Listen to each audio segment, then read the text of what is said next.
بسم اللہ الرحمن الرحیم۔ تارا سنگھ جنت کیسے جائے گا؟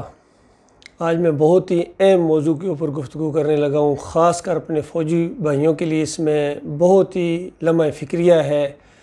اور ان کو دعوت غور و فکر دے رہا ہوں۔ یہ ان دنوں کی بات ہے جب جنرل مشرف کے دور میں شوکت عزیز صاحب وزیر اعظم پاکستان تھے اور وہ پاکستان ملٹری اکیڈمی کی پاسنگ آؤٹ پریڈ کے اوپر وہاں کاکول گئے، اور ایک جنٹلمین کیڈٹ تھا جو پاس آؤٹ ہوا تھا، پہلا جنٹلمین کیڈٹ سکھ تارا سنگھ، اور وہ آفیسر رینک کے اندر گیا، لیفٹیننٹ تارا سنگھ۔ تو اس کا انٹرویو لیا گیا، یعنی بات چیت کی ہمارے اس وقت کے پرائم منسٹر شوکت عزیز صاحب نے کہ بڑی خوشی ہوئی ہے کہ تم پہلے پاکستانی افسر پاس آؤٹ ہوئے ہو، اور یہ بھی دیکھیے کہ پوری ٹریننگ کے دوران اس نے اپنی مخصوص پگڑی نہیں اتاری ہے۔ گویا آرمی کے اصول بالکل یعنی ختم کر دیے گئے یا اس کے لیے ختم کر دیے گئے۔ وہ اپنے اصولوں کے اوپر اس طرح قائم رہا۔ پگڑی ان کے ایک دینی ڈریس ہے، تو اس نے پوری زندگی وہی پگڑی پہنی اور بعد میں بھی۔ تو اس نے آگے سے بڑی خوشی کا اظہار کیا کہ مجھے بڑی خواہش تھی کہ میں پاکستان آرمی میں افسر بنوں، اور میں پاکستان کی خدمت بھی اس طرح کرنا چاہتا ہوں، اور اب میری اس سے بھی بڑی ایک خواہش ہے کہ میں پہلا سکھ شہید ہونے کا اعزاز بھی حاصل کرنا چاہتا ہوں، کیونکہ پاکستان آرمی کے جو لوگ ہوتے ہیں وہ شہید بھی ہوتے ہیں۔ تو میں بھی اس شہادت کے مرتبے کے اوپر فائز ہونا چاہتا ہوں، جنت میں جانا چاہتا ہوں، اور یہ بھی ایک ریکارڈ ہوگا اسلامی دنیا کے اندر اور اسلامی تاریخ کے اندر اور پاکستانی تاریخ کے اندر کہ پہلا سکھ شہید ہو گیا ہے۔ تو ظاہری بات ہے اس کے بعد شہداء کے ساتھ جو کیا جاتا ہے، پھولوں کی چادریں چڑھائی جاتی ہیں، عقیدت کے پھول نچھاور کیے جاتے ہیں، وہ سب کچھ اس کے ساتھ بھی ہو۔ اب یہاں کوئی بھائی کہہ سکتا ہے کہ آپ کیا کہہ رہے ہیں، وہ سکھ جنت میں کس طرح جائے گا؟ جنت میں تو صرف مسلمان جائیں گے۔ چلیں گناہ گار سے ہی آخر سزا کاٹنے کے بعد یا بغیر سزا کے اللہ تعالیٰ ان کو معاف کر دے، یہ تو صرف مسلمان ہوں گے۔ باقی رہے سکھ، ہندو، عیسائی، یہودی، دہریے، قادیانی اور جتنے بھی مذاہب ہیں، ان میں سے کوئی جنت نہیں جا سکتا ہے جب تک وہ کلمہ نہ پڑھے لا الہ الا اللہ محمد رسول اللہ۔ بلکہ نبی صلی اللہ علیہ وآلہ وسلم نے تو یہاں تک کہا کہ کوئی اہل کتاب یعنی یہودی اور عیسائی جنت نہیں جا سکتا ہے، یہ کلمہ پڑھنے کے باوجود بھی، یعنی لا الہ الا اللہ محمد رسول اللہ پڑھنے کے باوجود وہ جنت نہیں جا سکتا ہے جب تک ساتھ یہ نہ کہے کہ عیسیٰ علیہ السلام اللہ کے بیٹے نہیں ہیں، بلکہ وہ اس کا کلمہ یعنی اس کا حکم اور اس کے رسول ہیں، بیٹے نہیں ہیں۔ جب تک بیٹے نہیں اس عقیدے کا رد نہیں کرے گا وہ جنت نہیں جا سکے گا، کیونکہ یہ کلمے کا حصہ ہے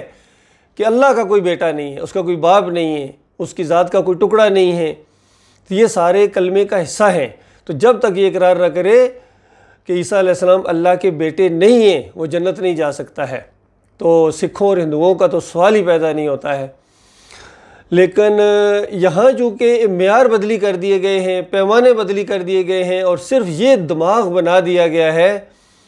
کہ اگر کوئی یونیفارم میں مرے اور خاص کر پاکستان کا خیرخواہ بھی ہو، محب وطن بھی ہو، وطن کے دفاع میں اگر وہ جان دے دے گا تو وہ یعنی شہید ہوتا ہے اور وہ جنت میں جائے گا۔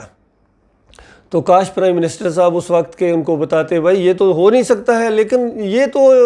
ان کے اندر نہ جرت ہے، نہ عقائد کی ان کے اندر صفائی ہے، نہ فہم ہے، نہ فراست ہے، نہ دین کے ساتھ کچھ لگاؤ ہے۔ تو یہی چیز تو میں اس کلیے کو اگر صحیح مانتے ہو کہ سکھ جنت میں نہیں جا سکتا ہے، تارا سنگھ جنت میں نہیں جا سکتا ہے، اور اب تو وہ میرے خیال میں کرنل یا بریگیڈیئر رینک پر ہوگا، کافی عرصہ گزر گیا ہے، تو آپ غور کیجئے اس یونٹ کا مورال کیسا ہوگا جس کا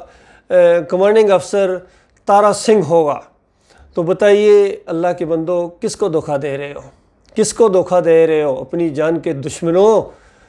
کیوں اپنی جان کو دھوکہ دے رہے ہو؟ اپنے اہل و عیال کو دھوکہ دے رہے ہو؟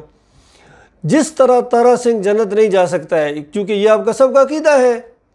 اور آپ یقیناً یہی کہیں گے، اس بات میں میری تائید کریں گے کہ تارا سنگھ کتنا ہی خیر خواہ کیوں نہ ہو جائے، کتنا ہی پاکستان کا خیر خواہ، آرمی کا خیر خواہ اور مسلمانوں کا خیر خواہ بے شک ہو جائے، لیکن جب تک وہ ایمان خالص نہیں کرے گا وہ جنت نہیں جا سکتا ہے۔ تو یہ ایک اصول ہے، یہ ریفرنس پوائنٹ ہے، یہ میرے پورے کیس کی دلیل ہے جو میں کہا کرتا تھا کہ دیکھو جب تک تم شرک سے توبہ نہیں کرو گے، کیونکہ یونٹ کا نعرہ تھا یا علی مدد دم دم علی لی، کیا کرتے تھے، پکارتے تھے علی رضی اللہ عنہ کو مدد کے لیے، تو میں ان کو کہتا تھا دیکھو یہ یا علی مدد دم دم علی لی نہ کہو، یہ شرک ہے، یہ علی رضی اللہ عنہ کا دین نہیں ہے، یہ نبی علیہ السلام کی تعلیم نہیں ہے، تم ایک اللہ کو مدد کے لیے پکارو۔ تو اس وجہ سے انہوں نے مجھے تو فوج سے نکال دیا، دیکھیے، اور ایک کافر مشرک اور بد عقیدہ جو کلمہ پڑھنے کے لیے تیار نہیں ہے اس کو عزت اور اعزاز کے ساتھ فوج میں شامل کیا گیا، اور بڑی اکرام اور عزت اور اس طرح کا معاملہ ہے۔ تو یہ ہماری سوچ کا حال ہو گیا اللہ کے بندو، اور وہ انصاف کون لائے گا؟ وہ انصاف جب تک قائم نہیں کرو گے جو ازلی انصاف ہے، جو اللہ کا دین اسلام کے اندر ہے، اور عزت ساری کی ساری اللہ کی ہے، اللہ کے رسول کی ہے، اور مومنوں کی عزت ہونی چاہیے جو صحیح معنوں میں مومن ہیں۔ تو یہاں چونکہ معیار بدلی کر دیے گئے ہیں۔ بہرحال میرا کام تھا آپ تک پہنچا دینا یہ بات، اور غور و فکر کی دعوت دینا، لمحہ فکریہ ہے آپ کے لیے کہ جس طرح تارا سنگھ جنت نہیں جا سکتا ہے، جس مرضی محاذ کے اوپر لڑے، بیت اللہ کی حفاظت میں بھی اگر اس کی جان چلی جائے وہ جنت نہیں جا سکتا ہے، اسی طرح یا علی مدد کہنے والا، یا رسول مدد کہنے والا، 11ویں دینے والا، فرقہ پرست، مسلک پرست، بریلوی، دیوبندی، اہل حدیث، جو کچھ اس طرح کے فرقے ان کے نام ہیں، قادیانی، یہ جنت نہیں جا سکتا ہے اللہ کے بندو، چاہے بیت اللہ کی حفاظت میں مارا جائے، وردی میں مارا جائے یا بغیر وردی کے مارا جائے، پوری دنیا کے پھول اس کے اوپر چڑھا دیے جائیں، پوری دنیا کے مفتی اس کا مل کر جنازہ پڑھے، اور جو مرضی القاب دیں اس کو، شہید یا سید و شہداء کہہ دیں، یہ جنت نہیں جا سکتا ہے، یہ جنت نہیں جا سکتا ہے۔ اس لیے میرے بھائیو غور و فکر کرو، جان دینے سے پہلے ایمان خالق سے رو، کیا جاتا ہے کہہ دو اللہ داتا ہے، بس اتنا ریکوائرمنٹ ہے آپ سے، کہہ دو اللہ مشکل کشا ہے، اللہ حاجت روا ہے، یہ دوسرے نہیں ہیں، بس یہ جھوٹ ہے، اتنی بات کہہ دو، اور براہ راست اللہ تعالیٰ سنتا ہے، کوئی واسطہ وسیلہ نہیں ہے، کوئی نظر و نیاز نہیں ہے، کوئی کسی کا رکوع اور سجدہ نہیں ہے۔ نبی ولی اور شہید جو ہیں یہ سجدے کروانے نہیں آتے ہیں، یہ اللہ کو سجدے کرتے ہیں، اس لیے اللہ کے نیک بندے ہوتے ہیں، یہ اللہ کے لیے نمازیں پڑھتے ہیں، روزے رکھتے ہیں، اللہ کے لیے اپنی جان قربان کر دیتے ہیں، اس وجہ سے ان کے درجات ہیں۔ اللہ تعالیٰ غور و فکر کرنے کی توفیق عطا فرمائے۔